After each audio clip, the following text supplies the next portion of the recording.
И здравейте, аз съм Evil King и днес ще ви покажа един номер на, ако играете играта за парите. Трика става за всички, дори да си с 1 лев. Само трябва да печелиш примерно минимум 1 лев на секунда, обаче това е много зле. Аз печеля по 3500. Добре, да пуснем играта. Както виждате с този трик аз съм... Не е глич да ви кажат някакви гличери. Ето вижте тук. По последната банка, 100 лева, по 3000 на секунда. Вижте просто как парите тикат сами. И естествено не може да оставите просто така, защото това много ви бави.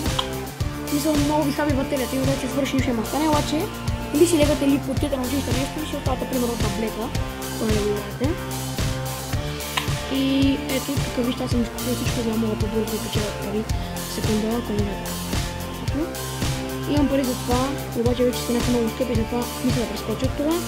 Направо на това и към предната да печеля по 100 000 на секунда, което... Да, фък. И да, ето виждате как направо се въртат пари.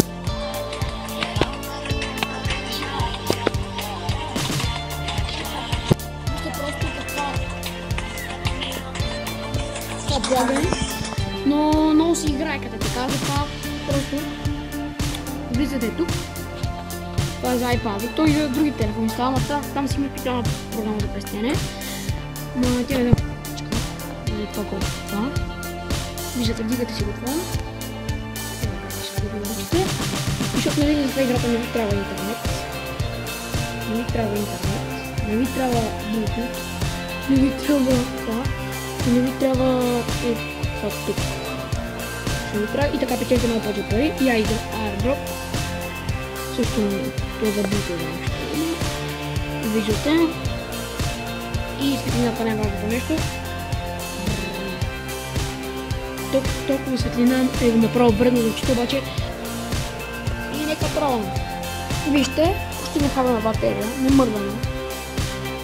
А вижте какво просто става тук, далече да не мърдаме. Си пае паничка, ама ако имахте като мене друго на секунда. Вижте. И да, това е целият трик. И това е просто. Не е читърска, не нищо. Но си готови. Добре, това беше от този вид. Както искате го наречете. И би.